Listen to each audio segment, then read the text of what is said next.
A new survey is out showing that more than 60%, so nearly 2/3 of executives, think we could hit a recession within 6 months. And the bad news, we might already be there. A new study took a deep dive into inflation data, and the outcome, America's output and income has fallen overall for 4 years. Joining us now, Committee to Unleash Prosperity co-founder and author of The Trump Economic Miracle, Steve Moore. Steve, that study was done by E.J. Antoni and Peter St. Onge. I know you know both of them, and they just...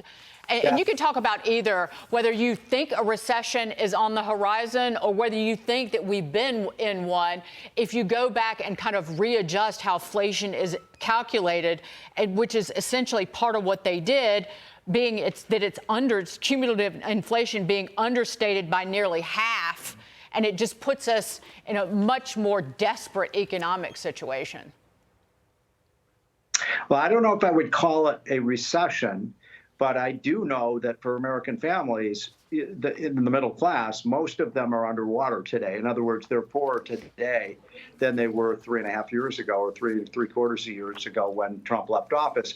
And that's because, as these guys show in the study, you know, the real inflation rate for people in the middle class is closer to 25 to 30%, not the official 20% rate. And so that means you'd have to make more than 30% in your pay, right, to keep up with that. And very few people in the middle class have. And so you've seen the average family lose about $1,500 to $2,000 since, that is in inflation-adjusted dollars, since Biden came into office. And so I put it like this.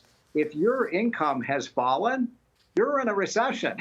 It doesn't matter how other people are doing. You're in a recession, and that's what the polls show. Well, and that gets concerning when you talk about growth in the economy and the debt that we were just talking about with Thomas Phillipson. If you're going to pay your debt, you got to grow. If inflation is this bad, Steve, that suggests to me that on its path right now, this is never going to be a high-growth economy. So, by the way, if you look at the latest numbers, because I like to track what's happening to commodity prices every day, and Brian, you know, if you look at the last, well, it's been about 2 weeks since the Fed did their, quote, jumbo rate cut. Guess what's happened to commodity prices? They've gone up very substantially by about 9%. So I think when we get this new CPI number, I think it's supposed to come out later this week, I think you're going to see another bump up in inflation. So the inflation story is not over. It really isn't. And so you're not going to fix this economy as the Fed thinks it can by just flooding more money into the economy. And by the way, Dagan, when you asked that question at the outset, you know, I think we're going to have a recession over the next 12 months. Tell me who the next president is going to be, because I guarantee you, if Kamala Harris goes into office and the first thing she does is try to pass a tax bill with $5 trillion in taxes, I guarantee you we will have a recession.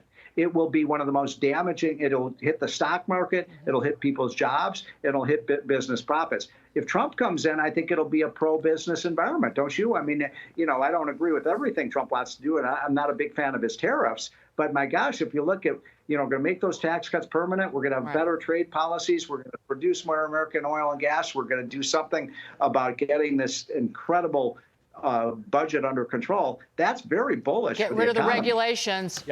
Just free the animal spirits. Growthy. I'm going to quote Larry Kudlow. Give me some growth. Growthy. I want to get to this, though.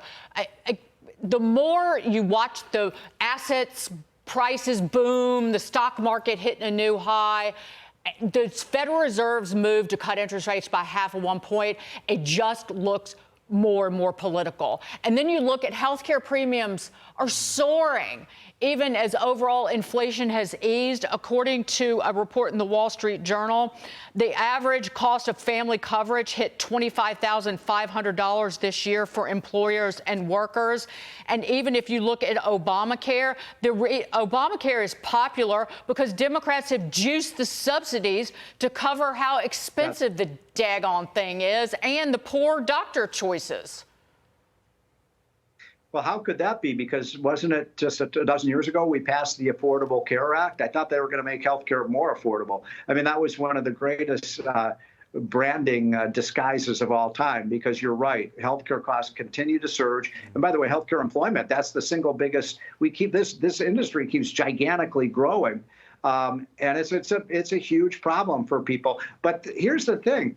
You're not going to have to worry about this when Kamala Harris is president, because she's going to give health care to everybody for free. Right. I mean, it's going to be free long-term care. You're going to have your premiums. Everything's going to be free, Brian, under Kamala Harris. It's not going to cost you anything.